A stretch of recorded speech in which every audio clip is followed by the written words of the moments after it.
nua. Oh, cultura nua. Havemos de voltar.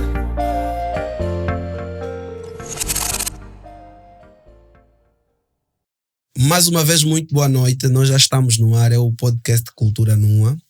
E hoje temos uma conversa bastante artística, porque trazemos uma professora, uma nossa orientadora. É assim como nós costumamos carinhosamente falar nos nossos grupos fechados. E eu gostava de desejar uma boa noite e agradecer pela aceitação ao convite à professora Elisete Cláudia Simão Rodrigues. Boa noite, professora. Boa noite, Adriano. Muito obrigada pelo convite. E sinto-me bem por cá estar. Espero voltar outras vezes, sim, não é? Sim. Obrigada mesmo. Nós é que agradecemos, professora, por essa simplicidade, essa ajuda na divulgação e, sobretudo, para nós conseguirmos aqui termos um diálogo aberto, acho que aproximadamente de 1 hora e alguns minutinhos, para falarmos da nossa classe de dança, que porventura é uma paixão da professora, minha e de outras pessoas que de certeza que nos acompanham lá em casa. E eu gostava de convidar todos os nossos seguidores a subscreverem o nosso canal, que é o Cultura Nua, o podcast. Penso que passem o rodapé. As nossas redes sociais, o Facebook, o Instagram, o TikTok, sigam, porque é aqui neste canal onde você consegue ter bastante sugestões sobre o nosso estado cultural, a nossa arte, a nossa educação, inovação e, sobretudo, soluções dos problemas diversos que qualquer uma sociedade vive, e Angola não é um porto diferente. A professora Elisete Rodrigues é mestranda em ensino de dança pela Escola Superior de Dança de Lisboa, ou Politécnico de Lisboa. É licenciada em dança pela ISIA, acho que é a Universidade de Artes de Cuba, em Havana. A professora Elisete Rodrigues tem um vasto percurso a nível da dança em Angola. Nós temos em memória, e penso que lá em casa devem lembrar, de muitos festivais que passou na nossa televisão, denominado Passo a Passo. Eu, particular, professora, é um dos projetos que muito me emocionou e encantei-me bastante com este projeto Passo a Passo. Acho que depois da professora dar uma pincelada, que lá em casa querem entender como a professora entra nesse mundo da dança e como sonhou, como chegou até aqui. Olha, é bem engraçado. É assim, eu desde muito nova sempre disse à minha mãe que um dia queria ser uma bailarina famosa. Eu achava que ter fama fosse grande coisa, né? Hoje que é que não. Não. É um detalhe. É um detalhe. E então dizia a minha mãe, eu um dia quero ser uma bailarina famosa ou então ser estilista. Quando eu terminei o ensino de base e o secundário, depois já havia necessidade de ingressar para o ensino médio. Okay. E naquela altura, hoje não tão diferente, mas acredito que hoje as coisas melhoraram bastante. E então eu fiquei 1 ano sem estudar. Okay. E neste 1 ano sem estudar, eu disse à minha mãe, eu quero fazer alguma coisa que gosto. E ela disse, o que queres fazer? Eu disse, quero dançar. E obviamente que a minha mãe disse, olha, podes até dançar, mas para isso como a fazer alguns cursos. Sim. E depois dos horários dos cursos, me lembro que eram 3 cursos, podes ir fazer dança. E eu fui, naquela altura, o Ballet Nacional ensaiava na Mutamba, no Cantinho da Mala. Fui para lá, mas o Ballet Nacional não tinha vaga no momento. E disseram, não, mas aqui à noite há uma companhia que era a Companhia de Bailado Minessa. E eu fui para Minessa e que muito bem me receberam. Estava naquela altura o professor Sacaneno, Nelson Augusto e a Minerva Jaque, que eram os professores que lideravam a companhia. E pronto, receberam-me, fiz o teste, passei. Mas como eu tinha tanta vontade de me tornar aquela bailarina, e então eu dedicava a minha vida àquilo. Eu levei muito a sério, muito a sério. Eu não acredito, né? Na semana passada estive a falar com a professora Minerva. Não dei muito trabalho aos meus professores, porque eu fui para a Minessa muito focada. Okay. Sabia exatamente o que é que eu queria fazer, por que eu lá estava. E então eu tinha ensaio, nós ensaiávamos das 18 às 21h30. Acredita, se aquilo era na Mutamba, eu chegava à minha casa, ia a pé, porque eu via na entrada da ilha. Eu chegava à minha casa às 22 e comia alguma coisa, eu ensaiava às vezes até a meia-noite. Estava ali no meu quintal sozinha a ensaiar. Chegava no dia seguinte na companhia, eu já tinha tudo muito bem, tudo bem memorizado. Inclusive, há uma colega, a Paulinha, há anos que não vejo a Paulinha. Se me estiveres a ouvir, Paulinha, um beijo enorme. Claro. A Paulinha já estava na Mineça há alguns anos. E então, eu chegava cedo. E a Paulinha vivia mesmo ali embaixo do cantinho da mala. Então, quando eu chegava, eu chamava sempre a Paulinha e dizia: Paulinha, por favor, ensina-me. Ela começou a ensinar os repertórios todos, não sei o quê. Por incrível que pareça, eu entrei, fiquei iniciada e fui subindo o escalão. Eu cheguei a bailarina e a Paulinha continuava no escalão de baixo. Porque eu fui mesmo muito, muito, muito determinada. Logo os professores deram conta que eu tinha uma vontade enorme de fazer as coisas. Olha, comecei a dançar e quando eu comecei, eu já nunca mais parei. Fiquei ensaiadora, fiquei monitora, até que depois veio a fase de ir para Cuba. Concorri para a bolsa, os professores disseram, vai, você é muito boa, tu tens talento, a Minerva, o Nelson e a pessoa sacaneando, disseram, vai, não olha para trás. Então pronto, fiz a minha inscrição, deu tudo certo com a bolsa e fui para Cuba. E qual foi a reação dos pais quando a professora informou-lhes que iria fazer o superior em dança? Olha, também não foi uma decisão fácil para os meus pais. Os meus pais sempre apoiaram-me, porque mesmo quando eu estava no ensino primário, sim, eu sempre participei nos eventos de efeméride da escola. Meus pais sempre escreveram. Naquela altura, as rádios também tinham muitos concursos, muitos eventos infantis, artísticos. E eu cantava, eu dançava, sempre participei. Ganhei muitos prêmios quando era pequena. Naquela altura? Já naquela altura, tinha por aí 6, 7 anos e eu já participava em muitas coisas. Porque os meus pais olhavam para mim, tinha potencial. E então, a minha irmã mais velha, Marinela, beijo, também tinha muita paciência e levava-me para tudo quanto é canto, quando eu pedisse. Fazia as minhas inscrições e me acompanhava. Então, quando eu decidi que realmente queria estudar dança, sim, eu cheguei aos meus pais e disse, eu ganhei uma bolsa e vou para Cuba. Epa, meus pais também ficaram, disseram, não, tu és muito jovem, eu nunca tinha saído, foi a minha primeira viagem fora da Angola.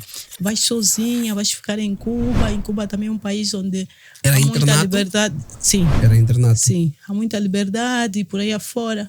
Mas eu disse aos meus pais, eu vou atrás do meu sonho. Eu sonhei, e que os meus pais provavelmente também não acreditavam naquela altura, que primeiro porque Angola não tinha um ensino artístico assim muito hoje, sério como está hoje. Estava naquela altura também a começar a academia. Sim. E então os meus pais depois, não, vais viver de quê? Não sei o quê. Eu disse, eu não sei se vou viver o quê, de quê, né? O que a dança depois vai proporcionar para mim, né? Em termos econômicos. Mas eu só sei que eu quero ir e acredito nisso. Meus pais tiveram de conversar com algumas pessoas que já estiveram a estudar em Cuba, que conheciam um bocadinho mais o universo de lá, e disseram, deixa a menina aí, se não der certo ela pode voltar. Sim, e mas então, tento. Sim, mas deixa aí. Eu disse aos meus pais, eu vou. 1 e 2, eu vou e vou com a vossa bênção. E olha, os meus pais depois disseram, tá bem, você vai, tudo que acontecer, de certo ou não, nós estamos aqui e você pode contar conosco. Eu disse, está bem, agora sim. Mas eu fui. Olha, e deu muito certo. Eu tenho 7 irmãos, sou a 4ª filha dos meus pais. E eu fui a primeira a licenciar-me. Maravilha. Quando eu regressei, os meus pais, olha, maravilhados, eu com o meu diploma, olha, sou licenciada, deu tudo certo, enfim. Tiveram receio, mas pronto. Quantos anos levou? Acreditaram. Em Cuba? Sim. Foi 4 anos. Foram 4 anos. Muito tempo. Sim. Muito tempo. A professora, quando chega de Cuba, encontra logo um mercado de trabalho ou teve que... Não, quando cheguei de Cuba também tivemos lá as nossas lutas, porque inicialmente lembro-me até que nós chegamos a ir à Rádio Eclésia a dar uma entrevista, mas uma entrevista assim bem normal para saber de nós, como é que foi o percurso e quando chegamos como é que foi, por aí afora. E naquela altura todos nós, digo nós, porque eu fui para Cuba num grupo de 11 né? 11 pessoas. De 11 pessoas. Todos para fazer arte? Sim, todos para as artes, mas era para teatro, dança e música. E prontos. E chegamos, nós fomos pelo Ministério da Cultura, porque era uma bolsa, um convênio entre o Ministério da Cultura e o INAB. Mas quando regressamos, vimos que não houve nenhuma movimentação de recessão e não sei o quê. E pronto, foi passando, escrevemos para o Ministério, mas tampouco havia vaga para nos receber. E quando nós fomos dar a entrevista, foi numa numa sexta-feira, lembro como se fosse hoje, nós terminamos a entrevista acho que 17h e até 19 horas todos nós já havíamos recebido uma chamada do Ministério da Cultura a dizer que a senhora ministra vai receber na segunda-feira às 8. Às vezes é importante. É importante às vezes falar. E então, pronto. Daí nós fomos e começou-se a conversar, fez uma planificação e passamos a trabalhar na DINFA.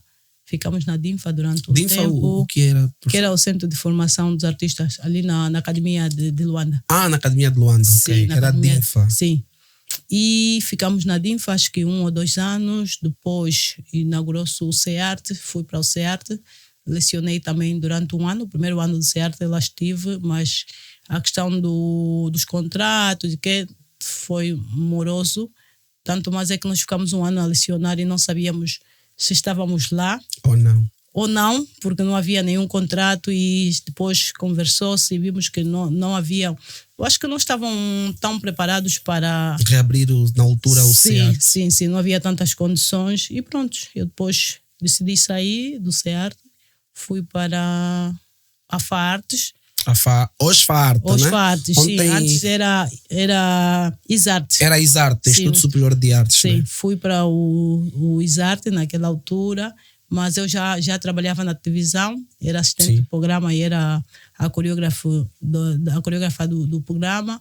Ao mesmo tempo, eu lecionava no CEFOMAC, que é o centro de Cachito. Sim, de Cachito. Sim, e também trabalhava no Ispitec. Já tinha mercado. O Ispitec Talatona? De Talatona, sim.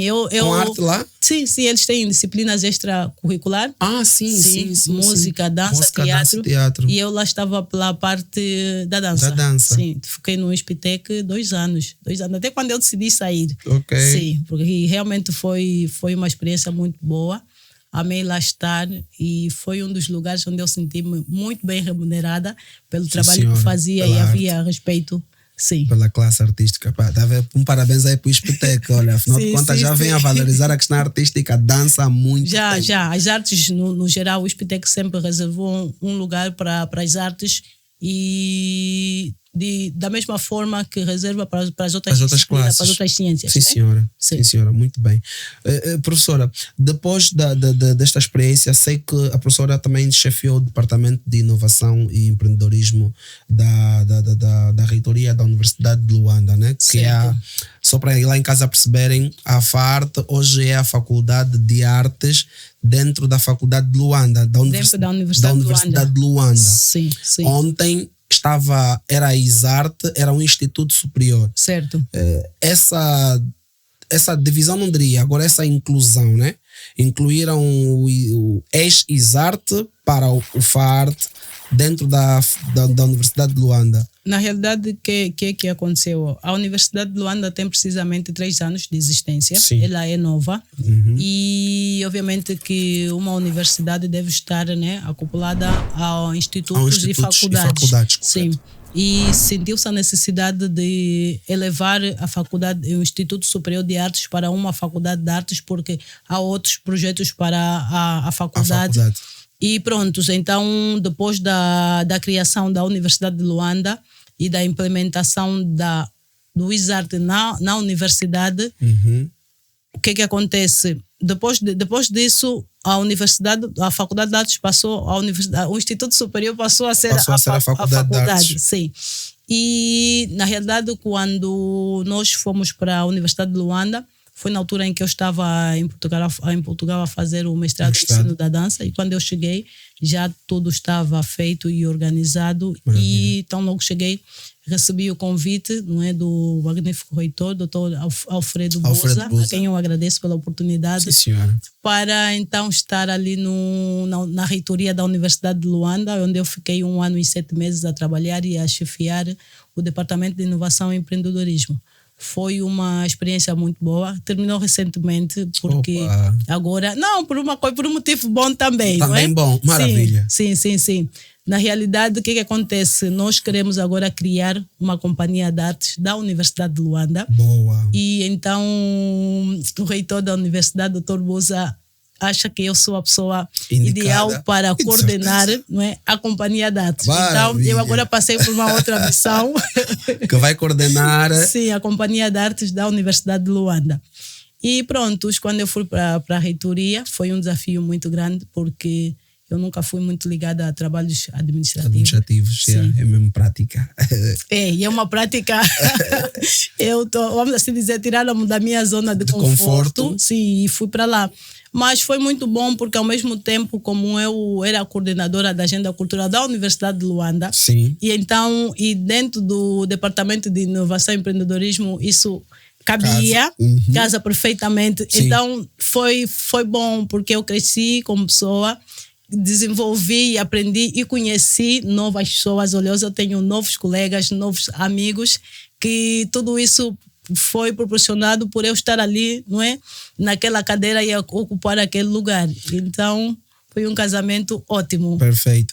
E aqui uma notícia para a classe da dança. Eu fico muito feliz saber que a Universidade de Luanda agora vai ter a Companhia de Artes. Sim. Essa Companhia de Artes vai ter várias disciplinas artísticas? Perfeito. A Companhia de Artes vai ter a vertente do teatro, da música, da dança, design de moda e artes. Nós, na realidade, queremos juntar várias disciplinas que ministra a Faculdade de Artes. Sim. Para uma companhia. Para uma companhia, sim, porque achamos que a faculdade como tal, nós já vimos que ela tem muitas necessidades. Sim. Não é? Sim. Primeiro, sobretudo de infraestrutura. E depois pensamos que é uma forma de profissionalizar os estudantes e os moradores que estão ali ao redor, né? Porque nós estamos na centralidade do Quilamba, e ali muitos jovens com talentos, e pensamos que vale a pena pegar nesses jovens e criar, porque uma companhia é uma empresa. Sim. Criar uma empresa deste ramo e gera rendimento e oportunidades para os jovens também e é uma forma de direcionar também os alunos, sim, né? Porque muitas das vezes os alunos terminam a licenciatura e não sabem exatamente para que caminho ir. Então, dentro da companhia, vai ser mais uma escola, não é? Porque eu costumo dizer que os profissionais das artes, eles não se formam dentro da academia. Não. A academia é uma parte, é um percurso que precisa ser alimentado dentro de um grupo ou de uma companhia. Sim. E então a Companhia de Arte vem justo também para ajudar neste processo, porque estar em palco é diferente de estar numa sala. É a componente prática que falta. Sim, é diferente de estar numa sala de aulas, sim, não é? Muito. Nós ali damos técnicas, ferramentas que depois essas têm de ser aplicadas para chegar a um palco, e ali começa outra fase da vida. É assim mesmo, e maravilha, e ver que se lá em casa estiverem a acompanhar a nossa conversa atentamente, e a abordagem da professora Lisete, quando teve a coragem e a audácia de dedicar-se de forma abnegada para a dança, e naquela altura notem que a dança não era essa esperança hoje que muitos têm. Viajam quando podem, já têm sonhos. Naquela altura era difícil sonhar, ou seja, não era impossível sonhar, mas era difícil materializar porque não tinha um mercado artístico. E foi por causa desta crença que a professora interiormente já nutria, que eu passo a apelar lá em casa, que devem se inspirar nesta forma positiva de ver a vida. Porque hoje está a recolher daquele esforço implacável que tinha, em vez de ir fazer uma outra coisa, saia da escola e ia dedicar-se num grupo de dança, numa companhia naquele tempo no bairro, e hoje tornou-se essa profissional. É desta forma que eu acho que a classe da dança que está a nos acompanhar devem pegar este diálogo como inspiração. Subscrevam o nosso canal do YouTube, é aqui onde você vai sempre receber muita matéria que é educação, instrução, e tenho certeza que diálogos que passam aqui como este da professora poderão servir como pesquisa para investigações futuras sobre a arte. E nesta senda de pesquisa, professora, fiquei triste, eu particularmente, pelo pouco tempo que eu fiquei a chefiar uma área no Quilamba, na administração sobre cultura. Eu lutei tanto para ter alguma ligação com a universidade, com a Faculdade de Artes, porque está mesmo aí dentro do Quilamba, e é um monstro que precisa de uma expressão, precisa de de projetos ligados. Eu lembro que ainda trocamos algumas mensagens, algumas ideias, que infelizmente a minha passagem lá foi muito rápida, e eu gostava de apelar ao meu amigo e compatriota, o Punidor, que é o diretor municipal atualmente da cultura do Quilamba, que case com a Faculdade de Artes, porque o Quilamba tem um jardim que eu muito amo e gostava muito, do Jardim da Cultura e Arte. Certo. O Jardim da Cultura e Arte do Quilamba tem um palco adaptado. Lá, que eu por acaso realizei uns 3 ou 4 eventos lá, público, a céu aberto, e foi uma coisa muito maravilhosa. A arquiteta Loida Antônio, na altura, atual administradora da Samba, era administradora do Quilamba, e ela também maravilhou-se muito e apoiou muito essas iniciativas. Então aqui eu gostava de deixar um toque ao meu compatriota Punidor. Naquele espaço, professora, com essa companhia de artes da Faculdade de Artes, vai ser um casamento perfeito para tirar aquilo que fazem em laboratório e levar a público. Certo. Porque aquilo tem uma forma oval, em que os edifícios da lateral, as pessoas estão lá em cima, olham para baixo, tem visibilidade naquele jardim da cultura. Sim. E se ali for um palco de encenação, for um palco de demonstração, o Quilamba vai recuperar aquilo que sempre nós queríamos, que é a harmonia artística e comunitária. Então é para parabenizar a professora mais uma vez por esta iniciativa e por esta promoção. Tenho certeza que de lá vai sair mais quadros para a nossa classe artística. Amém, que assim seja. Ok. E professora, passo a passo, acho que o teu tempo ficou apertado, a professora assumiu outra responsabilidade. Também é só uma Lisete que nós temos, temos umas 4 Lisete Rodrigues. Conta-nos um pouco de como surgiu a ideia do Passo a Passo e as suas edições. Tá bem. Vou só antes recuar um bocadinho para falar desta questão com a administração.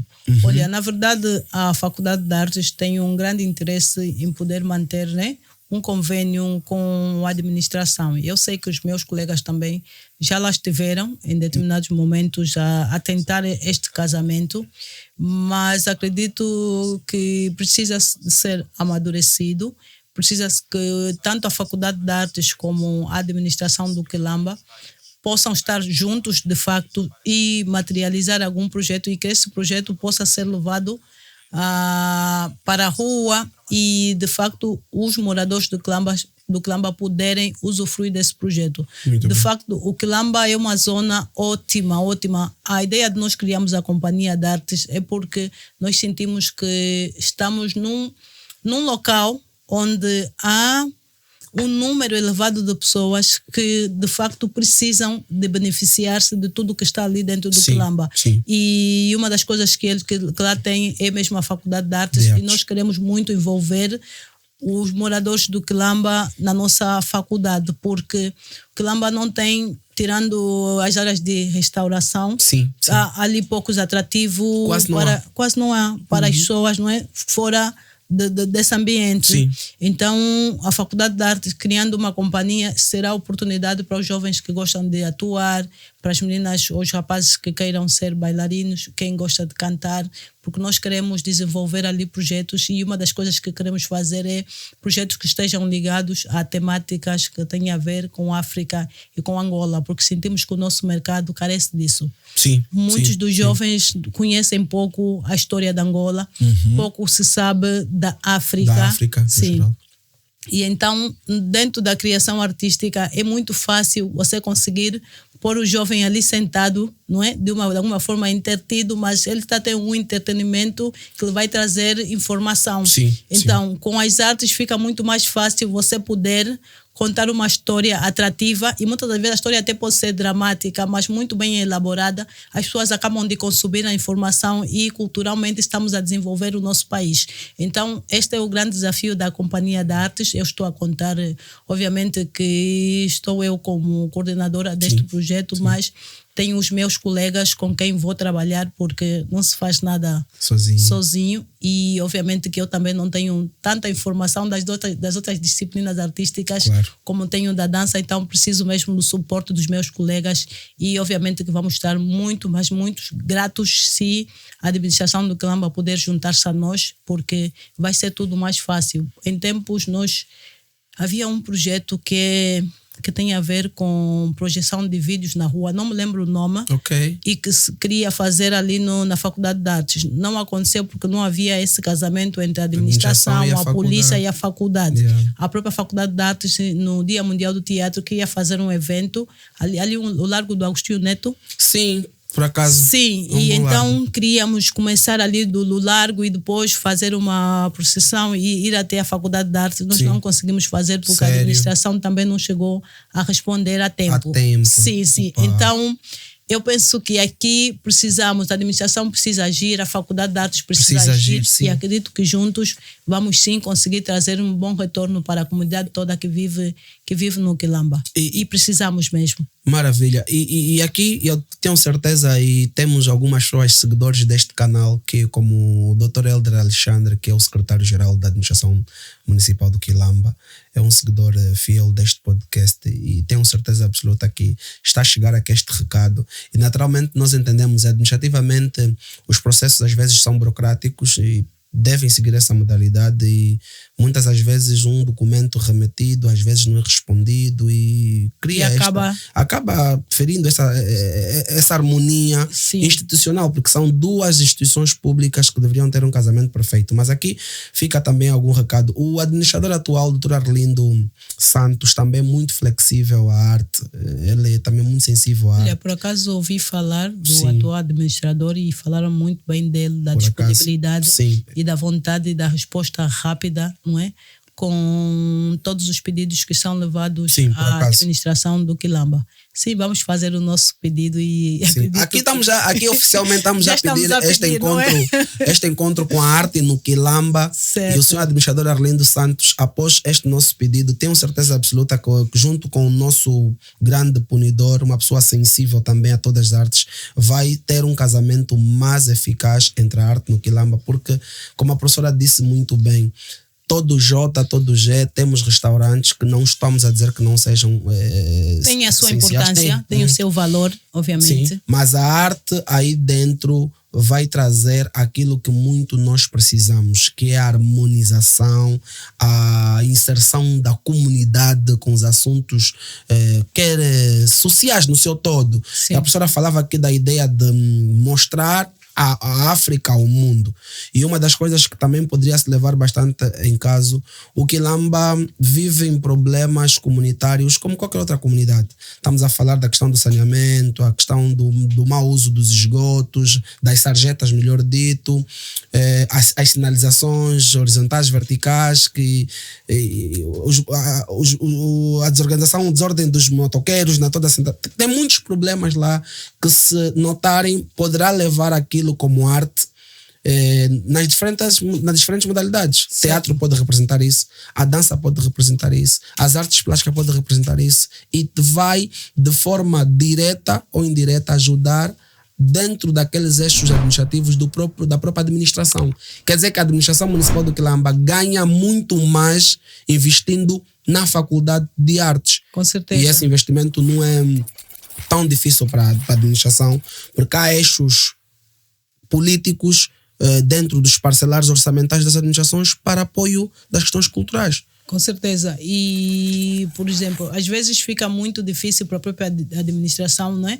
Ter encontros com o pessoal que vive, com os moradores do Quilamba. Por meio das artes é muito mais fácil, porque as pessoas rapidamente têm vontade de descer, têm vontade de ir assistir. E então é sempre uma oportunidade de poder divulgar, de poder fazer apelo e levar a comunidade a participar. Então, acredito eu que, senhores administradores, quem está a ouvir, nós podemos, sim, senhora, fazer este casamento, podemos ajudar a nossa comunidade a crescer, sobretudo no desenvolvimento intelectual, porque muitas das vezes as pessoas não fazem as coisas porque também desconhecem certos procedimentos, certas atitudes. E se nós repararmos, o Quilamba é uma zona que junta moradores de várias partes de Luanda, e nem todo mundo em Luanda teve oportunidade de ir à escola, tem a oportunidade de ter uma família onde as pessoas sentam e conversam sobre atitudes certas, atitudes erradas, como você deve preservar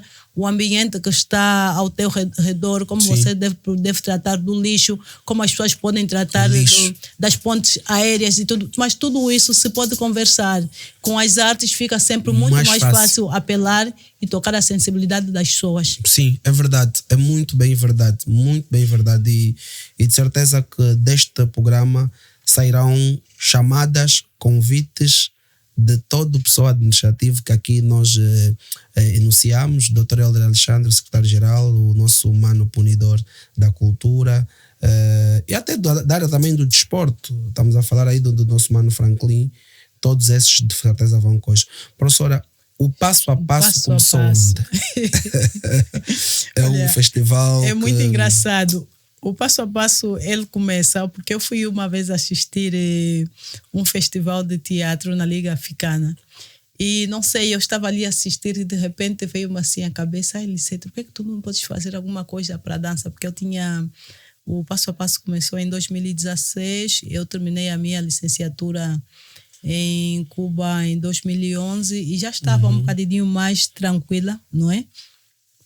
E também porque depois da formação a gente vem, aí um período que você fica meio que desorientado, a pessoa não sabe muito bem para onde pisar, porque também não conheces muitas pessoas e às vezes esses 4 anos que você fica fora, quando volta há uns certos receios de bater determinadas portas e por aí afora. Então, pronto, eu dei-me o tempo suficiente para amadurecer, para me reencontrar no nosso mercado. E quando eu saí daquele festival de teatro, eu dia seguinte fui à minha casa e eu comecei a escrever o Passo a Passo. Uau. A professora Laritza, que era muito amiga minha, que em Deus Glória, pessoa a quem eu amo muito, foi a primeira pessoa a quem eu mostrei o projeto e ela disse-me: Lisete, esse projeto tem tudo para dar certo. Disse-me: olha, vá. Naquela altura havia o Palácio de Ferro, estava ali a fazer a Trienal de Luanda. E ela disse: olha, ali um espaço que é a Trienal de Luanda, que eles, olha, recebem projetos de várias naturezas, vá para lá. E eu fui à Trienal, dei entrada. Sim, eu não conhecia ninguém, fui só na fé. O atual diretor do Palácio de Ferro, João Vigário. Grande João Vigário. Grande João Vigário. Tem um coração. Sim, tem um coração e uma alma para as artes. Aquele cota, fogo. Senhor João, olá, boa tarde, boa noite. Estava aqui conosco no Zango, era o diretor do Centro Cultural do Zango. Do Zango, sim. E então eu fui, levei para lá. E passado uma semana ligaram para mim, pediram para que eu fosse e disseram, naquela altura o senhor João Vigário também trabalhava, não é? Sim. Para a direção dos eventos da Trienal e disseram: olha, nós aqui só temos som, temos luz, temos palco e podemos ajudar com transporte e água. Lembro como se fosse hoje. Eu disse: olha, vocês têm 70% daquilo que eu precisava. Eu tenho apenas, só tinha 15 dias para a data que estava estipulada para a realização, porque aquilo seria em abril e a ilusão do Dia Mundial da Dança. E pronto, nestes 15 dias eu consegui chegar aos grupos. Só sei que na semana do evento tivemos 3 dias seguidos do primeiro Passo a Passo. Eu consegui sim ter ali cerca de 10 grupos a representarem vários municípios. Olha, lembro como se fosse hoje. O senhor João estava lá em cima na varanda e a olhar para aquela imensidão de pessoas que estavam ali a participar, e quando terminou o concurso ele disse: Mona Lisete, tu és tão pequenina, mas de uma alma tão grande, eu não sei como é que você em tão pouco tempo conseguiu mobilizar todo esse pessoal para cá vir participar. E depois uma coisa que tocou bastante é as pessoas têm assim um certo receio de juntar os grupos, e sobretudo quando vêm de comunidades diferentes. Sim, o que aconteceu ali é que havia uma disciplina tão grande, nós usamos muito bem o espaço, nós conseguimos sair dali e deixar uma imagem muito limpa do pessoal da dança. E então isso comoveu muito o pessoal da Trienal de Luanda, porque por norma quando você junta muito pessoal da dança há sempre uma discórdia, falta de sincronização, situações ali às vezes desagradáveis, e com o Passo a Passo foi extremamente diferente. Então o Passo a Passo marcou mesmo as pessoas à direção da Trienal. Da Trienal de Luanda. Tanto mais é que quando o senhor João Vigário vai para o Centro Cultural Zango das Artes, já haviam passado alguns anos. Ok, depois do primeiro passo a passo. Sim.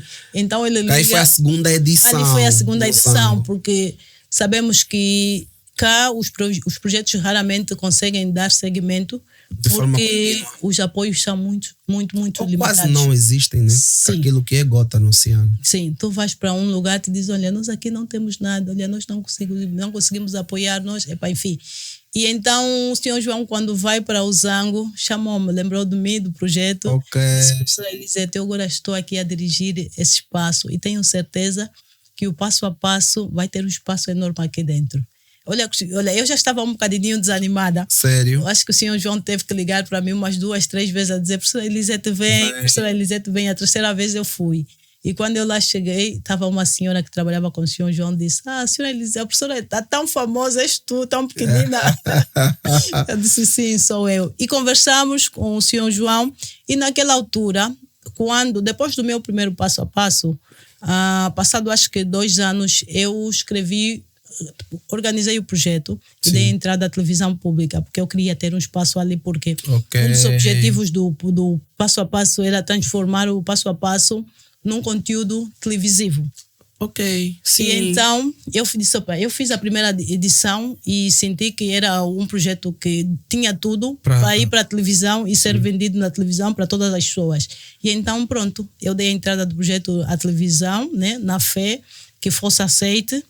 E levou um tempo, eu ia. O bom é que quando o projeto entrou para a TPA, tão logo disseram que o projeto foi aprovado e tinha tudo para ter um espaço no Canal 2. E pronto, mas o Canal 2 naquela altura também estava a reerguer-se, né? Depois das mudanças. Das mudanças todas. Sim. Era depois da Semba sair? Foi depois da Semba. Sim. E então eles pediram-me que aguardasse um pouco, porque eles também estavam ali a reestruturar o próprio canal, por aí afora.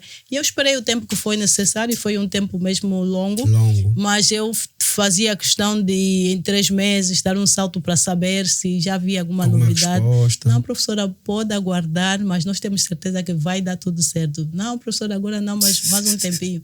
Mas é bom esperar, é bom ter fé e é bom acreditar. Sim. Quando o senhor João liga para mim, eu acabei tendo mais motivação e vontade de retomar o projeto. Então eu vou para a TPA e digo, olha, eu tenho um parceiro que é o Zango das Artes, e nós temos praticamente tudo pronto para dar seguimento ao passo a passo. E o diretor naquela altura disse-me, professora Elisete, agora sim nós já podemos também, porque nós já estamos mais acomodados, e sentamos. Professora Elisete, precisa de quê? De câmera? Tá bem, vais ter câmeras. Precisas de produtores? Sim, tens produtor. Olha, eu esperei tanto tempo, e quando no dia do sim, eu tive, me estavam a dizer sim, estava tudo, e que só dependia de nós. E prontos. E o senhor João Vigário, que é uma pessoa muito ligada, muito dedicada às artes, olha, trabalhamos arduamente. Nós entrávamos muitas vezes no centro de manhã às 8 e saíamos lá meia-noite. Houve um dia que eu cheguei à casa do Passo a Passo. Sim. Eu acho que depois da primeira gala do Passo a Passo, vamos assim dizer, primeira apresentação, eu desmaiei quando cheguei a casa. Sério? Sim, eu cheguei às 2 em casa, mas aquilo era esgotamento físico. Sim, eu estava tão cansada que eu apaguei mesmo de desmaiar na casa de banho. Mas pronto, eu levantei, fiz o meu tratamento, alimentei-me durante a semana toda, porque nós tínhamos as gravações todos os sábados. E no sábado eu estava ali pronta para gravar todas as outras etapas do Passo a Passo. E pronto, foi aquilo que algumas pessoas conseguiram ver. O Passo a Passo realmente foi um sucesso, deu tudo muito certo até ali. Só que depois eu fiz a minha inscrição para o mestrado em Portugal. Sim, e tive de me ausentar. E as pessoas que trabalhavam comigo também sentiram algum receio de assegurar o projeto na minha ausência. Eu ofereci realmente aos colegas que estavam mais próximos de mim. Eu disse, eu vou, mas eu acho que vocês têm capacidade para dar seguimento. Mas o Passo a Passo é uma coisa da minha cabeça. Praticamente todos os passos eu é que movia, eu fazia a direção artística, fazia a produção, enfim. Então era muita coisa. Todas as outras pessoas vinham eu agradeço imenso aos meus colegas, porque não vou citar nomes para depois não ficar mal, porque todas as pessoas da dança a quem eu bati portas, sim, ajudaram mesmo muito, muito com aquilo que as pessoas podiam fazer. E não só da dança, do teatro, da música, porque nós tivemos ali júris diversificados e as pessoas lá estavam de forma espontânea, sem nenhuma remuneração, porque o Passo a Passo não tinha dinheiro, não tinha orçamento. Sim.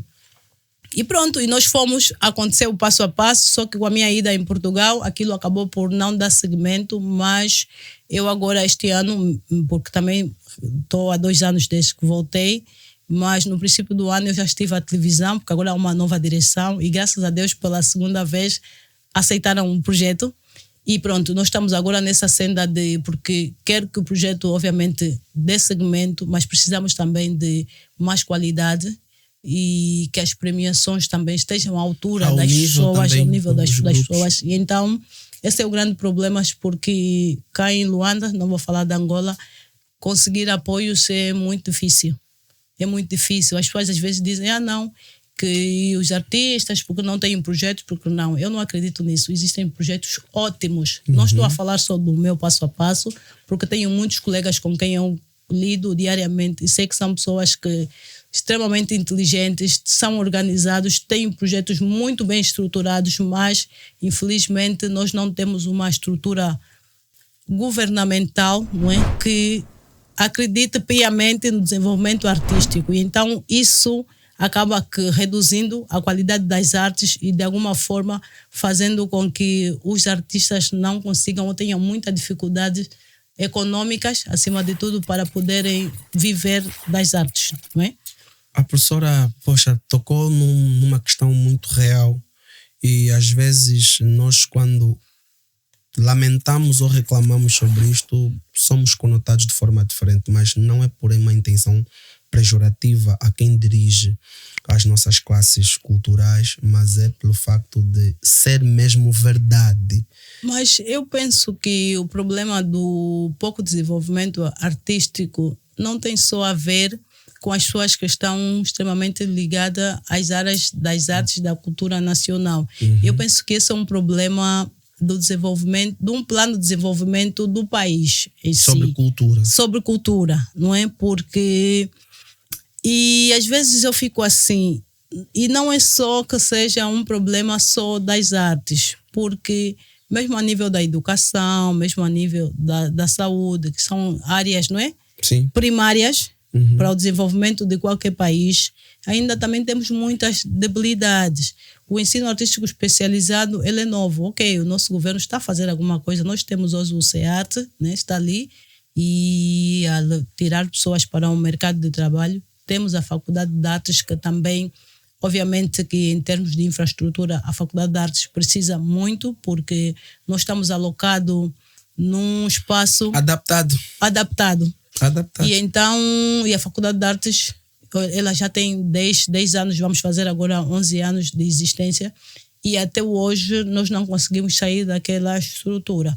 Mas isso por quê? Porque a nível do governo precisa-se mesmo sentar, né? Algumas coisas foram feitas, alguns passos foram dados, porque se hoje nós conseguimos falar do CEART, se conseguimos falar da Faculdade de Artes, é porque o próprio governo em si, em algum momento parou e pensou e sentiu que há necessidade de implementar, não é? Ok, já foi implementado, já sentimos que realmente há resultados, mas precisa-se de dar um pouco de mais atenção, porque muitas das vezes as pessoas, os jovens saem dali acreditando que estão numa formação que tem direção, tem tudo para que eles realmente possam ser profissionais angolanos e que possam contribuir de forma significativa para a economia do país, mas precisa-se que o próprio país crie mais mecanismos, crie planos de desenvolvimento onde os artistas possam estar inseridos e de forma autônoma ou de forma cada um individual ou como estratégia de políticas de empresa, seja o que for, de projetos, conseguirmos ter um trabalho digno e da mesma forma que o Estado ganhe com isso. Mas isso precisa de uma planificação, precisa que a área jurídica esteja bem estruturada, planos de empreendedorismo que também possam, não é? Artísticos, acima de tudo, sobre economia criativa, onde o próprio governo, o Ministério da Cultura, todas as áreas, enfim, não é? Acreditadas para o desenvolvimento do ensino artístico, da cultura nacional, têm de estar juntos para nós conseguirmos juntos também desenvolver projetos que o cidadão vai ganhar e o nosso país também ganha. E, professora, há quem diga que foi um grande erro e até há quem sublinhe que os problemas que vive hoje a cultura e a arte neste país têm a ver com a separação do Ministério da Cultura e Educação. Concorda? Acha que se estivesse compilado os programas e falou aqui da ideia conjuntural da planificação de um plano macroeducativo ou artístico do país, também concordo. Acha que se tivesse fundido ou ainda se estivesse fundido o Ministério da Cultura e Educação, estariam a pensar melhor nas questões das artes no país? Olha, eu não acredito, sinceramente, que este devia ser o melhor caminho. Ao exemplo disso, nós temos o CEART. O CEART pertence ao Ministério da Educação. Pertence ao Ministério da Educação? Sim, sim. O FART?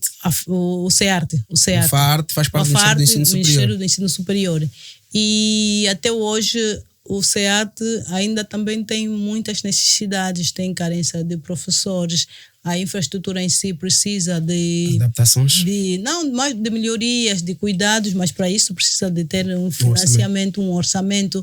Há ali muitas coisas que ainda o CEART precisa para a própria manutenção dos próprios cursos. E a partir do momento em que nós olhamos para o CEART e sentimos que ainda há déficit de professores, é porque em algum momento o Ministério da Educação está a falhar, em algum momento o Ministério da Cultura está a falhar, mas eles estão juntos, não é pelo CEART.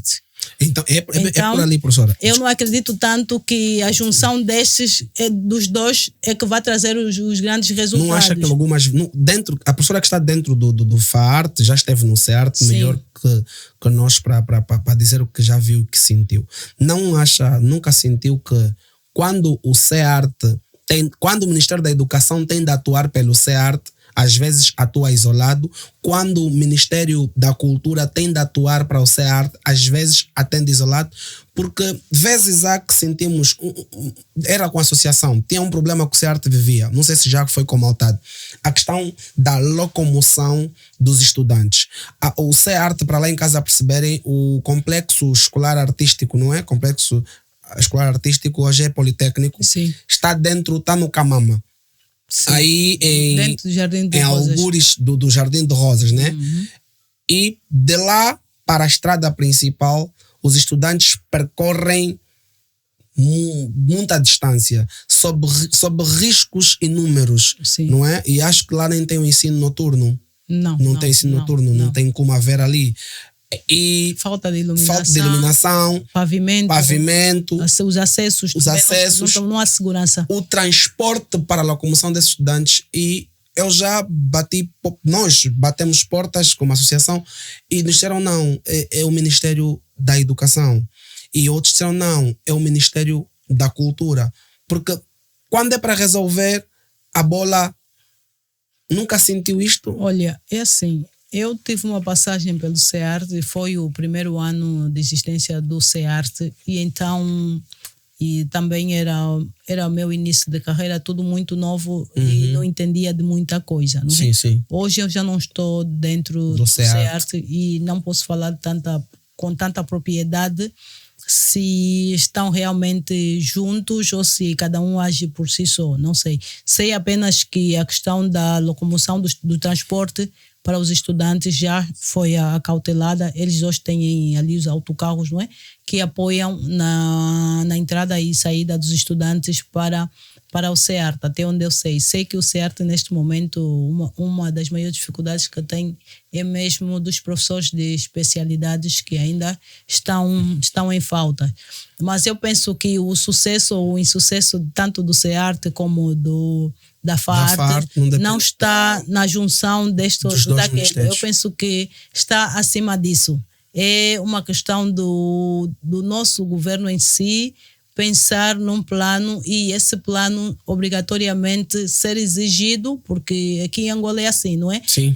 Porque os projetos e muitas das vezes eles existem, mas nem sempre há uma orientação tem de ser, porque quando se diz que tem de ser, as coisas acontecem. Agora, quando os projetos existem, vamos implementar, e se não tiver ali alguém em cima, alguém, eu digo de liderança, que diga, ele tem de acontecer dentro deste tempo. Então, muitas das vezes, existe uma planificação, mas essa planificação acaba por não ser executado porque o foco não está para aquilo.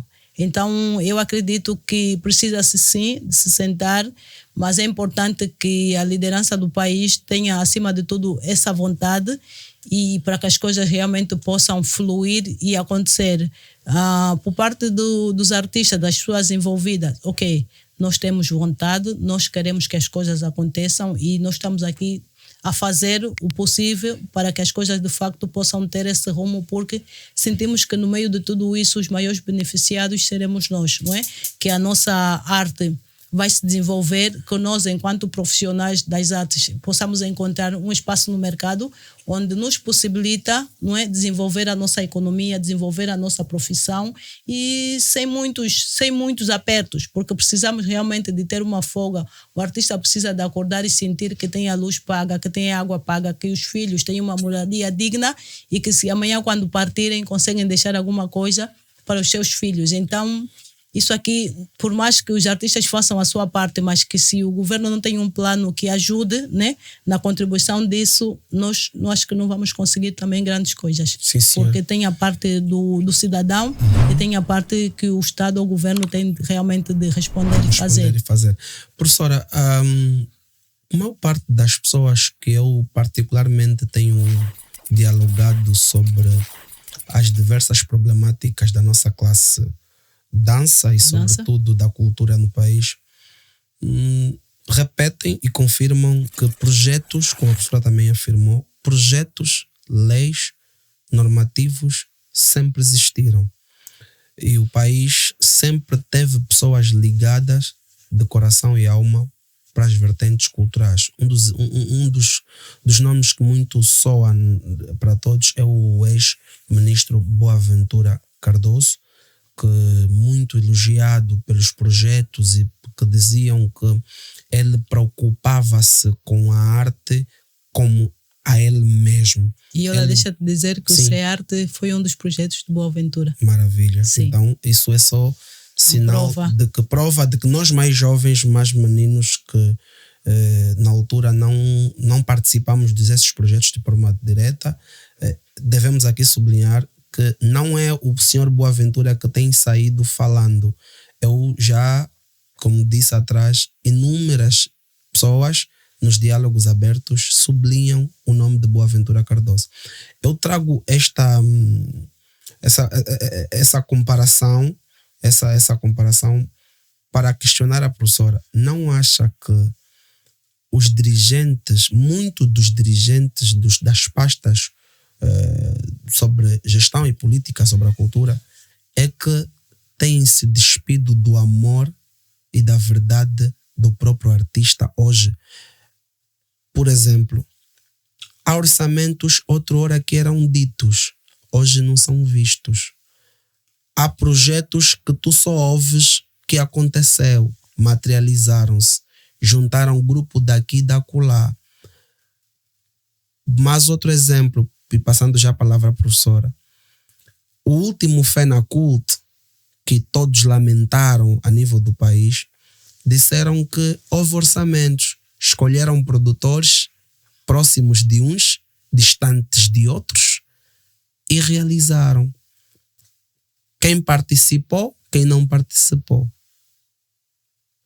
O que é que a professora tem a dizer sobre esta situação, esta abordagem toda? Olha, é assim, eu não estou na veste de administrador, não estou na veste de quem já ocupou um cargo dessa dimensão para poder perceber, não é?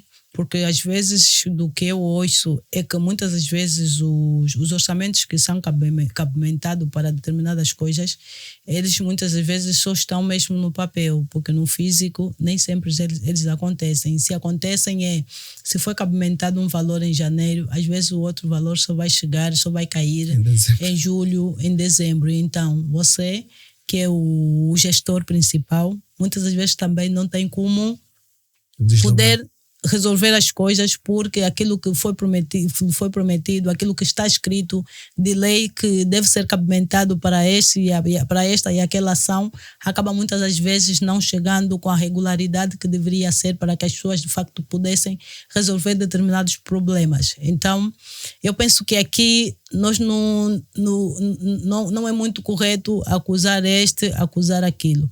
Eu acho que o nosso país precisa realmente de sentar. Eu costumo dizer, Angola deveria fechar-se tal como a China fez durante muitos anos e procurar perceber quem é o angolano, o que é que o angolano quer, onde é que a gente pode ir, de onde é que a gente pode começar a erguer esse país e, acima de tudo, pensando mais no angolano, no bem-estar do angolano e no desenvolvimento do próprio angolano em todas as esferas. Eu acho que nós precisamos disso, de sentar, de nos reencontrar, porque nós fomos invadidos durante muitos anos por outras culturas, por outros países, por outras formas de pensar e de estar e atuar. Ok, hoje nós temos um país que é soberano, hoje nós conseguimos dizer nós somos angolanos e nós mandamos em Angola, mas isso precisa, acima de tudo, de sentar e de uma planificação, de uma estrutura que seja de facto direcionado para os angolanos e a pensar na vivência econômica, espiritual e do desenvolvimento do próprio país. Nós precisamos disso, porque enquanto nós continuamos a viver com matrizes vindo de outras realidades, com regulamentos, leis e que são aprovadas mais sob orientação de outros, vai ser muito difícil nós conseguirmos dar os nossos passos, vai ser muito difícil o angolano se encontrar, porque o angolano precisa de reencontrar-se. Há muitas coisas que a gente perdeu, não é, por conta da colonização, da invasão e não sei o que, tudo bem, perdemos, ok. Mas hoje nós já conseguimos olhar para trás o que é que foi benéfico e o que não foi benéfico. Hoje o angolano já tem uma visão do mundo muito mais ampliada, muito mais desenvolvida, que eu acredito que Angola tem pessoas competentes, não é? E que com sabedoria suficiente para erguer um país onde todo angolano possa ter uma vida digna, onde nós possamos viver bem, mas da nossa essência, da nossa cultura, da nossa realidade e da nossa vivência enquanto angolanos. Mas isso aqui é um problema que não depende da Elisete, que não depende do administrador, do senhor professor, do coreógrafo, do músico. É um problema que está acima de todos esses. É um problema em que todos os angolanos têm de se sentar e reconhecer, não. Hoje nós precisamos olhar para nós. E a partir do momento em que nós sentirmos que é o momento de olharmos para nós, eu acho que nós vamos conseguir sim muitas coisas que parecem ser impossíveis. Essa situação de que há um projeto que é macro, um projeto onde boa parte, porque também nunca vamos conseguir implementar projetos onde todos vão poder estar ao mesmo tempo. Sim. Ok. Mas acredito que há muitas coisas que acontecem a nível do país onde mais pessoas se podiam beneficiar e bem reinar todos, e que muitas das vezes chega a ser para um núcleo muito reduzido e que os resultados também não têm sido macros e que os resultados não costumam a tocar a todo cidadão angolano. Então, aí algumas coisas que não estão muito bem planificadas, não estão muito bem direcionadas, e porque também achamos sempre que quem vem de fora está mais capacitado do que o próprio angolano, e então aí muitas situações que nós temos que ultrapassar enquanto angolanos para o nosso benefício. E nesta particularidade, professora, sente que alguns que dirigem núcleos, grupos, e, a título de exemplo, fez a abertura dos Jogos Escolares. Foi uma coisa muito bonita, e que Angola volta a dar rosto aos Jogos Escolares, e parabéns ao Ministério da Educação e Desporto por esta conexão, porque também quando tem esse tipo de oportunidades casa as artes. Certo. E ali vimos a abertura, penso que estão a ensaiar agora para o fecho, mas tem uma outra questão que eu gostava que a professora analisasse conosco. A seleção de participação destas coreografias ainda vai no sentido egocêntrico. Ou seja, quem é indicado para coreografar Vamos supor que o Ministério da Educação decidiu que tem que fazer uma abertura com uma coreografia. E para isto, a área X conhecem os professores que têm essa capacidade e naturalmente contactam quem de direito, o professor Elisete, Adriano, etc. Assinam o contrato e diz que tens que trabalhar com X pessoas. Esta mesma pessoa que lhe assina o contrato pega e seleciona os bailarinos que vão fazer parte desta coreografia. Mas a maior parte dos grupos reclamam que já não têm tido convênio com grupos. Pegam mais os bailarinos solos, entre aspas, porque todo bailarino pertence a uma companhia ou um grupo, e depois decidem realizar este mesmo festival. Alguns grupos veem pela televisão. Aconteceu isto. Acha que tínhamos de ser mais organizado neste quesito? Porque às vezes a culpa também não é muito pelo Ministério, porque depende muito da organização, como a professora disse. Na sugestão da professora, como nós deveríamos melhorar isto? Para que uns não se sentissem excluídos. Olha, é assim, eu diria que, não sei porquê, mas boa parte dos projetos implementados que fazem parte dos ministérios, né, que são iniciativas dos nossos ministérios, eles acabam não tendo muito sucesso, primeiro porque falham na forma de divulgação. Do mesmo projeto? Sim, dos projetos. Boa parte dos projetos são poucos divulgados. Você às vezes... Quando as pessoas acabam tendo conhecimento do projeto, ou já está a ser desenvolvido, já está na fase ou porque tem orçamento, final, né? Não, e sobretudo parece que quando há orçamento, aí mesmo é que quase ninguém tem conhecimento. Sim, então precisa-se realmente criar uma política de marketing a sério, honesta, acima de tudo, para que as coisas possam realmente ganhar espaço, para que os projetos possam ser comunicados, fazer-se uma seleção, mas uma seleção criteriosa e transparente, procurar, não é? Ok, quem são as pessoas que... dominam esta área. Não precisam ser sempre as mesmas pessoas. Não precisam, sim. Se hoje chamou a professora Elisete, o professor Adriano, e na próxima leva pode vir o professor Inocente, o professor Anete, o professor Aricema, enfim. E haver rotatividade, não é? Porque isso também ajuda muito no desenvolvimento dos projetos. Provavelmente podes manter dos 3 primeiro, podes manter um, porque às vezes precisa sempre de encontrar alguém que já tem domínio do projeto para então passar para os outros e as coisas fluírem, não é? Mas não precisam necessariamente ser as mesmas pessoas sempre a dirigirem os mesmos projetos. E no nosso país, sobretudo quando tem um orçamento para os projetos, aí é que muitas das vezes as pessoas ficam cegas e nem querem saber de quem é realmente a pessoa que tem competência para fazer, mas não.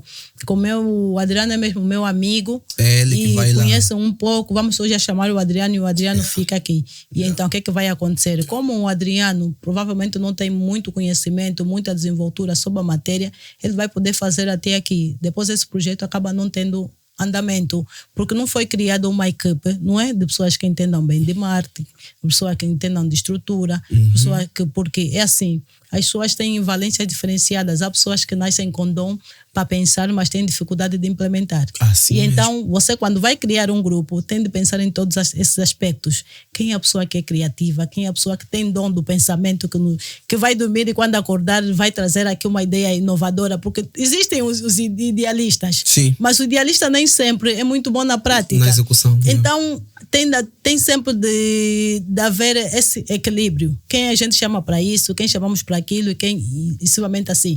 E depois, o que acontece? Os projetos, eles já têm um tempo, né, de durabilidade, vão ser desenvolvidos, apresentados e pronto. Quando termina o projeto, às vezes os grupos dispersam-se. Não é como nos outros países, olha, terminou o projeto hoje, o outro vai ser só para o ano que vem, dentro de 1 ano, 8 meses, mas tão logo terminar uma semana de descanso, 2 semanas, e já voltamos a começar a pensar no que é que vai ser o projeto a seguir, porque isso define a qualidade dos resultados dos projetos. Sim, senhora. E professora, esta problemática que aqui acabamos de dar uma pincelada, retira, na maior parte das vezes, retira a meritocracia. Porque é aquilo que disse melhor, são os mesmos que ficam por frente dos projetos, dos programas. Quando tem orçamento, a coisa fica mais fechada. E depois estamos a ver a mesmice, o passo de copo, a criatividade e a inovação do ponto de vista coreográfico, técnico, é nula. E vamos dando conta que o circuito econômico artístico fica fechado. Porque se o dinheiro gira no Adriano e com os seus comparsas, dificilmente chega naquele que também tem talento, também que perde. Então, é nesta vertente que criamos. E, professora, como vê hoje a questão dos grupos de dança em Angola? Como é que vê hoje os grupos de dança em Angola? Eu quero muito entender a questão dos grupos de dança em Angola. E por eu ter esta curiosidade, eu estou a terminar agora o mestrado de gestão e empreendedorismo. Maravilha. E eu agora estou já na fase da dissertação. Acho que está praticamente concluída, já tenho os 3 capítulos. E eu tenho um questionário neste momento a circular porque eu quero realmente entender e o meu tema é desenvolvimento econômico dos grupos de dança de Luanda. Boa. Porque eu vejo que volta e meia, hoje temos 20 grupos, depois amanhã são 5 e depois provavelmente sobram 2 e depois nascem mais 10 e então eu quero muito poder entender qual é a maior dificuldade dos grupos em manterem-se. Se é porque eu sinto que infelizmente dentro daquilo que é a nossa educação a questão da gestão financeira não nos é passada desde o berço. Alguns pais falam sobre isso, mas a maioria não passa isso para os seus filhos e isso conta muito. Conta sim. Sim, se você não vem de uma família que desde muito cedo começa a falar como é que você tem de manusear o dinheiro, como é que você tem de implementar, o que tem de sobrar e por aí afora, depois amanhã, enquanto adulto, você vai ter dificuldade de ser um bom gestor, mesmo até da sua família. Então nós temos essa problemática. Dentro daquilo que são as valências, os conhecimentos, por exemplo, o empreendedorismo artístico, quase pouco fala-se dentro do nosso mercado. Sim, o marketing do próprio artista, da sua imagem, não sei o que, as pessoas quase não falam. A questão da oratória, de como é que você pode se pronunciar perante uma empresa, uma entrevista, são aspectos tão importantes para o sucesso dos grupos e que os grupos não têm. Para não falar da questão da formação, não é? E quando eu falo de formação, não estou só a falar do ensino artístico especializado, porque hoje cada vez mais nós temos 1001 ferramentas e tantas oportunidades de formação que não precisas necessariamente ir a uma escola para fazer um ensino médio, para fazer uma licenciatura, um mestrado em dança, por exemplo. Obviamente que se você poder ir e passar por todas essas etapas, maravilha, porque aprender é ótimo, é bom conhecer, é bom ter domínio das coisas, não é? Mas existem 1001 formas da gente poder obter conhecimento que não é só passar pelo ensino científico, né? Estar dentro de uma escola, desde ensino primário, secundário, médio, licenciatura, e por aí fora existem outros mecanismos de aprendizado. Então, há também esse déficit de que os grupos, eles estão aí, mas muitas das vezes os elementos dos grupos não têm conhecimento suficiente para poder manter o grupo. Conhecimento, estou a falar desde o conhecimento jurídico, sobre planificação, gestão do próprio grupo, para depois a gente ir na questão da técnica. Ainda nem estamos a falar do domínio técnico, não estamos a falar disso. Então, tudo isso, todos estes aspectos são fatores fundamentais para que o grupo realmente tenha sucesso. Sim. Há um autor, eu acho que é Damásio Samuel, não me falha, que diz que ninguém vive só do talento.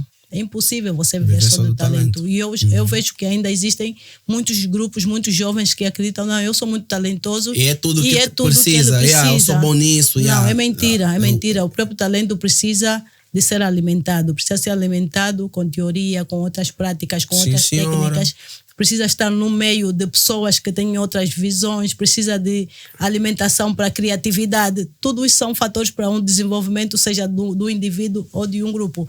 E então os nossos grupos têm déficits nesses aspectos. É verdade, e aqui para a minha produção, este trecho que a professora disse aqui serve para nós, todos nós, porque às vezes pensamos que o talento basta.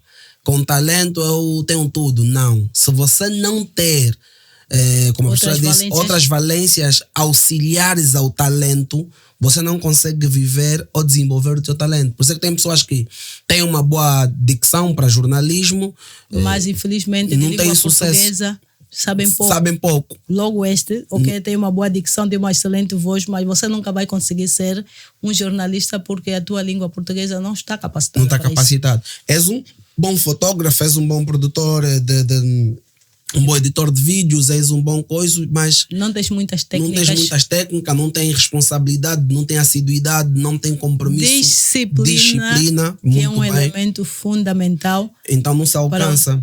Para poder chegar lá. Sim. E as pessoas realmente nós temos esse problema de forma muito grave mesmo. Sim. As pessoas comprometem-se, olha, não têm horários de chegada. Eu ainda, eu tive em tempo, acho que o mês passado fui ao Janela Aberta dar uma entrevista, estávamos a falar sobre dança e infelizmente haviam aí grupos que ainda foram e com um mau cheiro.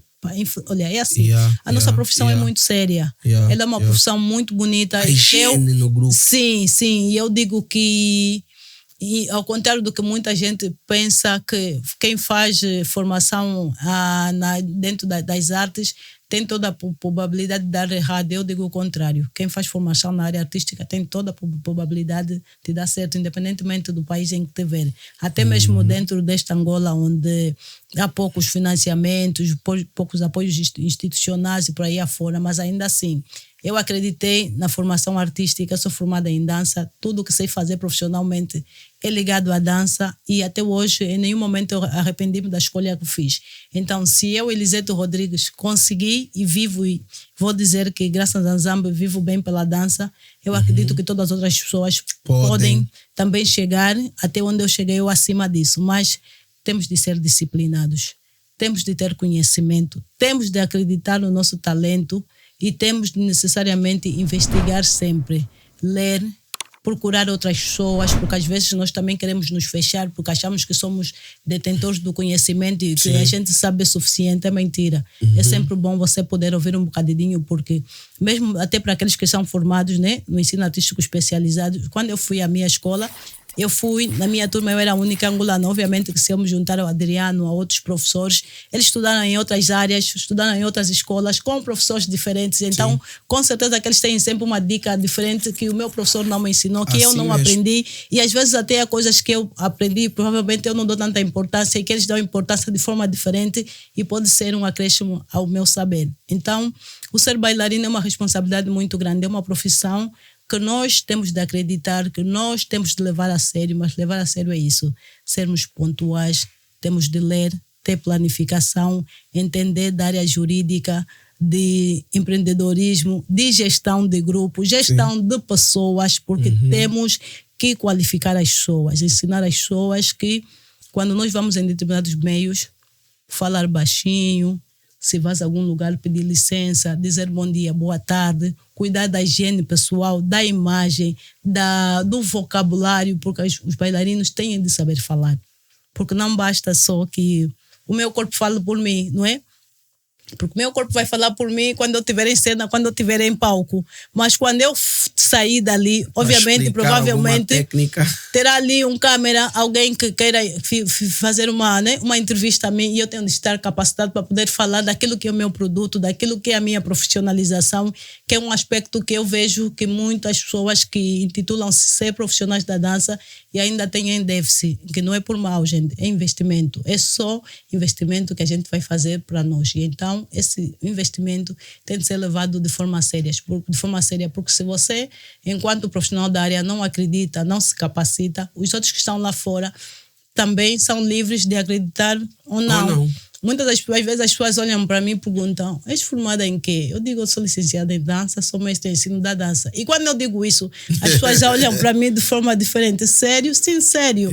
E quando eu começo a falar da dança e a explicar das vantagens, o que é que elas realmente podem proporcionar para as pessoas, até onde eu cheguei, as pessoas dizem: uau, muito lindo. E eu já fiz, já muitas das vezes tive abordagens com mães que vinham a dança de forma diferente e depois de 5 minutos de conversa comigo mudaram plenamente o conceito. A sua concepção, sim, com relação à dança. E umas até diziam, olha, a minha filha tem muito talento, mas acho que isso não é numa boa área. Eu digo, mamãe, não mate sonho da tua filha, invista, é uma boa área sim. Eu sou muito feliz pela profissão que escolhi e não sinto que eu sou uma angolana menos valorizada pela minha área, muito pelo contrário. Sou extremamente feliz e amo a escolha que eu fiz e acredito que a dança tem sucesso. A dança pode profissionalizar qualquer pessoa com qualificação, mas isso depende muito de nós. Maravilha.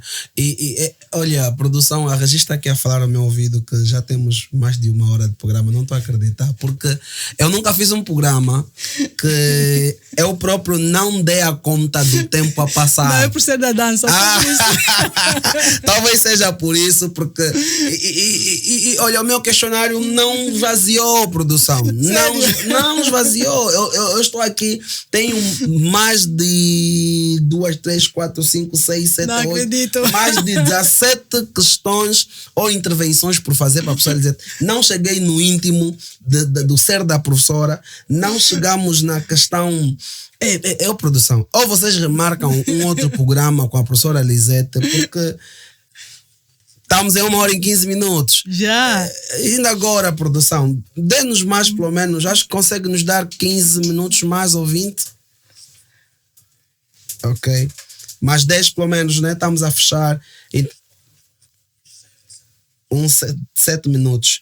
Tá bem. 7 minutos é 2 questões, 3 é para entender 3 coisas. É melhor reagendar, professora Lisete. Não conseguimos aqui fechar tudo. A dança em Angola tem muita questão para abordar, tem muito contributo. E a professora Lisete é quase uma biblioteca artística para nós. Obrigada. E eu gostava que lá em casa pudessem.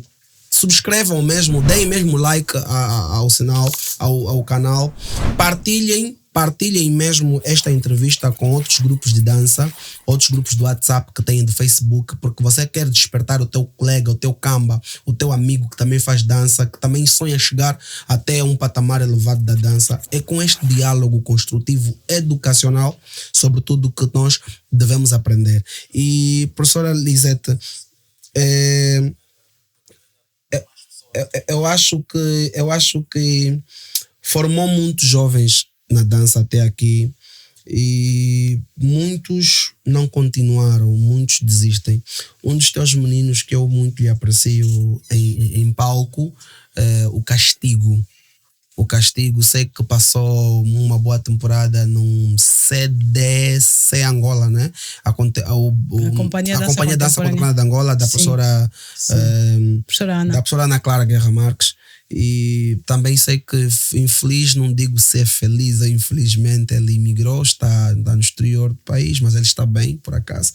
É um jovem que eu vi o Castigo na abertura do Passo a Passo a desempenhar dança contemporânea moderna. Sim.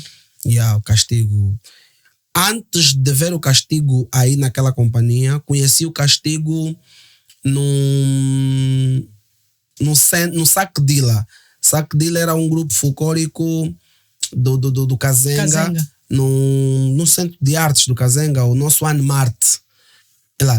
Ele fazia folclórico, estava a tentar com umas técnicas, mas depois eu lhe vejo aí, falei, meu Deus, se profissionalizou quando, meu Deus? Quando esse mundo ficou profissional? Estudou onde essa dança? Esse mundo está a estudar ou não? Ele é bailarino da professora Elisete. A professora formou muita gente. Em curto tempo, formou muita gente. Onde é que andam estes jovens? Todos estão a dar continuidade? Menores? Maior parte deles? Olha, boa parte deles sim. Particularmente falaste do Castigo, sei que a Jéssica também está penso na companhia da professora Ana Clara e acredito que está bem. Há o Estevão que está neste momento no CEFOMAC a lecionar. O Estevão, sim, é professor formado atualmente. Sim. Tem um outro menino, são tantos que também com o andar do tempo a gente vai, né? Vai esquecendo os nomes. Mas isso é como tudo, as pessoas às vezes se iniciam em determinadas áreas, mas que depois ou não se encontram na área ou então depois encontram muitas dificuldades e acabam por buscar outras formas, outros meios, né? Sim. De sobrevivência. São escolhas e nós já sabemos que o nosso mercado profissionalizante da dança também é um mercado muito, muito apertado, difícil, é a expressão, e que nem todo mundo consegue. Nem todo mundo consegue, sim. Né? Mas prontos, eu amo formar, eu sou professora docente na Faculdade de Artes, já há 8 anos. Que cadeira ministra na Faculdade de Artes? Na Faculdade de Artes eu leciono técnicas de dança contemporânea para os estudantes do curso de canto lírico, danças de salão, nacional e internacional. Para os estudantes do curso de teatro, leciono algumas danças de Angola, danças de salão. Acho que é isso. Sim, é isso. Ou seja, as minhas unidades curriculares são técnicas de dança contemporânea, expressão corporal, expressão corporal para os atores, e danças de salão e danças de Angola. Sim. Maravilha. Eu acho que esses alunos estão em boas mãos. E de lá para cá, olha, sou muito feliz porque é tão bom quando estás na rua e encontras as pessoas, professora Elisete, e sou muito acarinhada. Agradeço imenso às pessoas. Esta semana eu recebi uma mensagem de uma aluna que trabalhou comigo, fui professora dela no CEARTE, no Centro Artístico do Bengo, em 2014. E a menina escreveu Cefomac. E a menina escreveu na terça-feira uma mensagem a dizer que nunca esqueceu-se de mim, que recentemente encontrou-se com um ex-aluno meu e que ele forneceu o contacto e que ela gostava muito de voltar a estar comigo. Chama-se Maria Cláudia, um beijo enorme. Sinceramente, eu não me lembro muito bem dela. Tenho assim várias memórias, mas sinto que eu passei por ela. Cativou de alguma forma. Sim, e marquei a vida dela. Então, muito isso para dizer o quê? Nós, professores, temos uma responsabilidade muito grande, que nós podemos marcar a memória das pessoas pela positiva e pela negativa. Sim. Mas enquanto docentes que somos, vamos procurar sempre deixar o melhor de nós para os nossos alunos. E o melhor de nós é que estar atentos aos nossos alunos, passar ao máximo aquilo que são os conteúdos e procurar sempre estar atentos se o método que a gente usa é o mais adequado para a turma. Porque às vezes nós docentes falhamos nisso, porque pensamos que determinados métodos são suficientes, porque 5, 10 alunos conseguem rapidamente entender, e às vezes temos ali 2, 3 alunos que estão a ficar a par do conhecimento, porque o professor não está atento e que eles precisam de ser observados e precisam de outros métodos de ensino para a compreensão deles. Então, ser professor é uma coisa muito boa. Eu amo ser professora e tenho muito orgulho disso, porque todos os dias eu vou para a rua e cruzo sempre com um ex-aluno que me diz: professora, muito obrigada, você fez a diferença na minha vida. Maravilha. E olha, é desta forma muito carismática, e quando toco na nossa profissão eu fico babado. Não tem melhor profissão. A maior profissão do mundo é ser professor formado, e um professor que transmite, como a professora disse, muda a vida das pessoas, envolve-se seriamente no processo de instrução e do processo de ensino-aprendizagem para a sociedade. E com esta abordagem maravilhosa, estou a deixar mais de 17 questões e abordagem por fechar. Estou aqui a frisar para a produção ter noção que as pessoas têm de voltar aqui, ou marquem já. O tempo da professora não é fácil, mas marquem já aqui, sai já com datas, porque lá em casa também de certeza queriam muito: Adriano, não falaste disso, Adriano, não tocaste nisso, a nossa classe tem isso, vão mandando questões, vão comentando, não é? Aí na nossa página, do que gostavam que a professora também abordasse, dissesse, para que me deem subsídios, que no próximo programa eu consiga atingir ou escoar de forma absoluta as vossas inquietações que apoquentam sobre a nossa classe artística. Professora Elisete Rodrigues, nós queremos agradecer no fundo eu particularmente no fundo do meu coração, aqui no fundo da Mushima, e para toda a nossa produção do podcast Cultura Nua, muito grato pela essa entrega e disponibilidade que teve conosco. Não sei se quer deixar algumas dicas, talvez para nós, para melhorarmos, como sugestões e etc. E lá em casa também para a classe da dança. Ok, Adriano, muito obrigada. Ngassa Kedila, no fundo da minha Mushima, por esta oportunidade. Tenho sempre muito prazer, muito gosto. Eu conheci o Adriano no Passo a Passo. Sim, e também sou uma pessoa que admiro muito o esforço, a dedicação, O Adriano é um jovem que é inteligente, é dedicado e penso que nós, enquanto jovens, temos de olhar uns para os outros e dessa forma buscar as qualidades que as pessoas têm e até que ponto é que nós podemos, onde é que nós podemos entrar e sugar o máximo daquilo que são as qualidades das pessoas, porque muitas das vezes perdemos muito tempo a olhar para as coisas menos boas, para os, vamos assim dizer, os defeitos das pessoas e não olhamos as qualidades. Então, eu sou do tipo de pessoa que eu olho sempre para as qualidades das pessoas. Defeitos para mim não me interessam porque não me vão aportar nada, mas as qualidades eu sim busco. Então, assim, bailarino, professor, coreógrafo, juntem-se aquelas pessoas que realmente nós acreditamos que têm algum saber que possam partilhar conosco. Não esgotem essa possibilidade. Dediquem-se àquilo que é o vosso amor, que é a dança profissional, não é? O vosso amor profissional, que é a dança, mas essa dança precisa realmente de ser investigada, de que a gente tenha domínio e que a gente fale com propriedade e que nós possamos mostrar ao mundo que é uma profissão tão digna como qualquer outra, mas isso é uma responsabilidade tua e minha. Muito obrigada. Maravilha. Lá em casa, seguidores, partilhem ao máximo este diálogo, sigam sempre os nossos canais, clicam, subscrevam, deem like a todas as plataformas digitais que passam, por favor. Com amor e dedicação, se ajudar alguém, não reponte. E com amor, por amor, a gente faz a arte crescer. Cultura nua.